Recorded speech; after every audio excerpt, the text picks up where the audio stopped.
everybody, it's Natasha of natashaskitchen.com, and today I'm going to share with you how to make our all-time favorite crepes. Homemade crepes are ridiculously easy.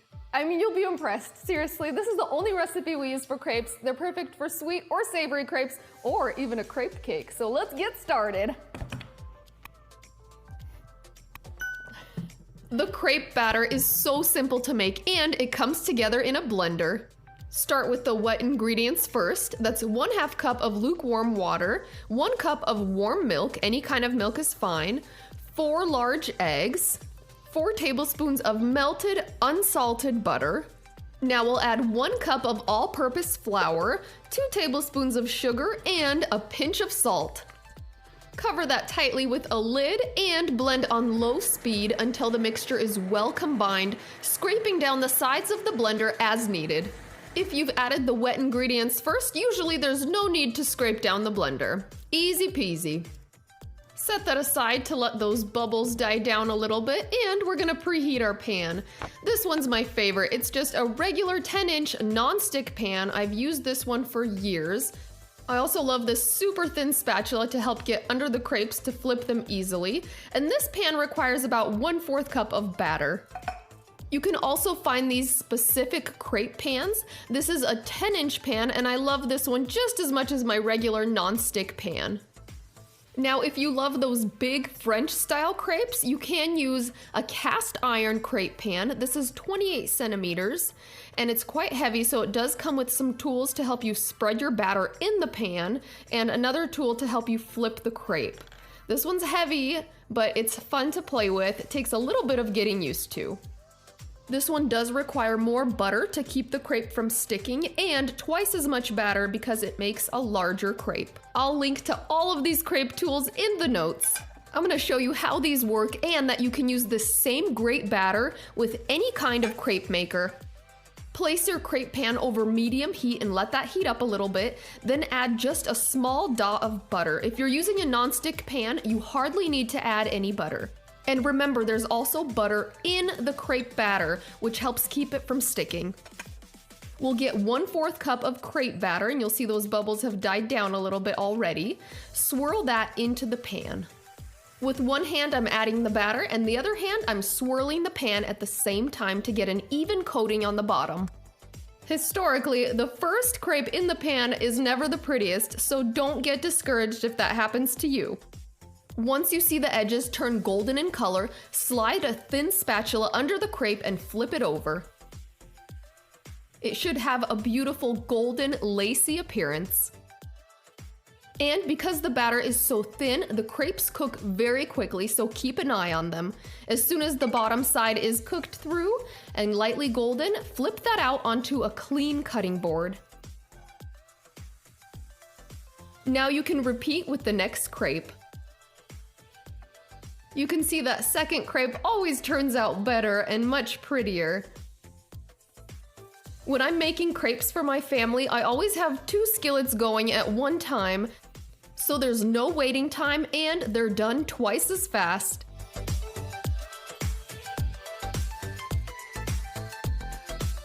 Now I'm gonna show you how it's just as easy to make these crepes in a regular non-stick pan. It's the same process. One hand is pouring the batter in and the other hand is swirling the pan until you get an even coating on the bottom. Flip the crepe once you have that golden edge. Give it another 30 seconds and turn it out onto a cutting board. The last pan that we'll try is the heavier cast iron pan. I'm adding a generous dot of butter to keep the batter from sticking. And you want to make sure that the pan is preheated before adding the batter. You'll need a 1/2 cup measurement of batter in this pan. And because it's heavy, it's difficult to swirl the pan, which is why we use this special crepe tool to push the batter around the pan and evenly coat the bottom. Once you see the edges turn golden, use your flipping tool to get under the edges of the crepe, then flip it right over. Oh, whoa, that's crispy. This one might have gotten just a little bit overcooked.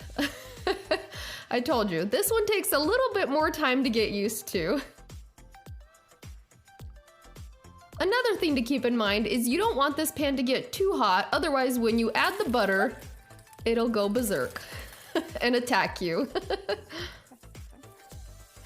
This pan is fun to use when you have a little extra time to figure it out, or if you're looking for a good cast iron option. There's something about using a traditional pan like this that'll make you feel like a French crepe master.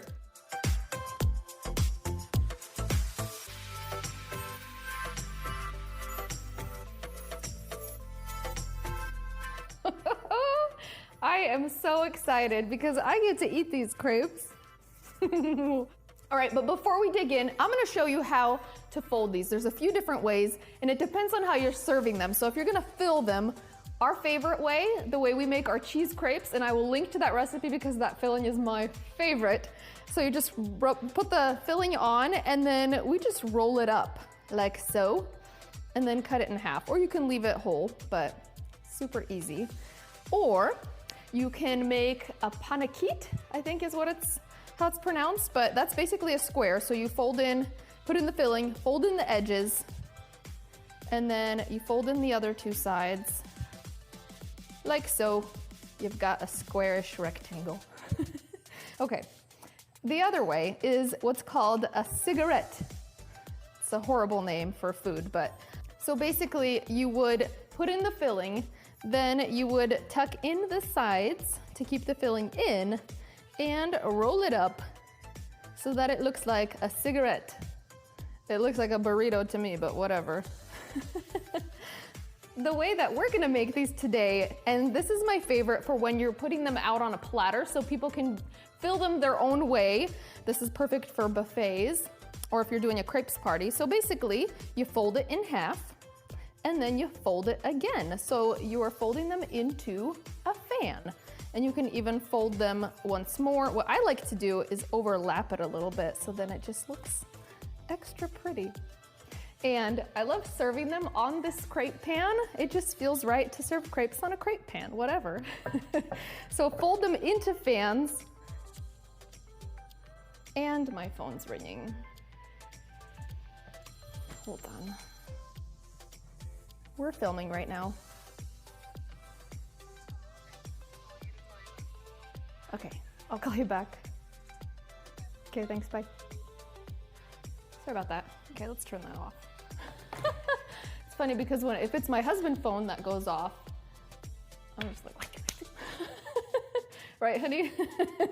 Okay, we're gonna get back to this. Focus, focus. Because I wanna eat them. Okay, so we're gonna just continue fanning these, folding them into fans, and then just arrange them down the center.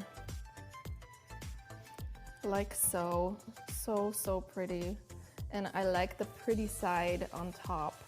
There's a pretty side and a less pretty side. Sometimes the first one in the pan is ugly. I just eat that one. It's never a problem. Okay, there we go, beautiful. And then just decorate with berries. So I've got some fresh strawberries here and blueberries. Lots and lots of berries. Makes for a really pretty presentation.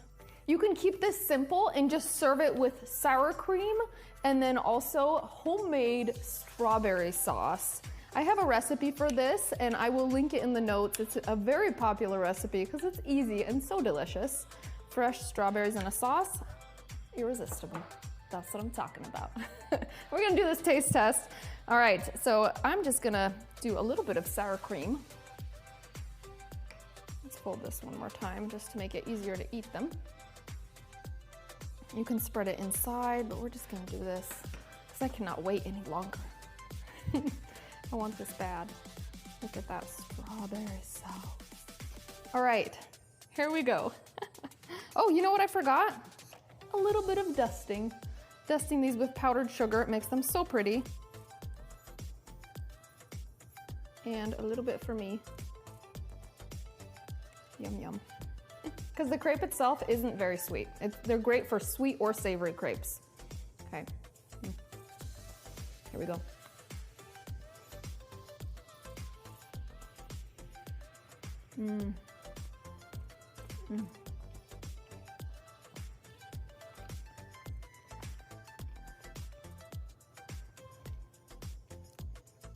They feel so delicate and airy. These go down easy.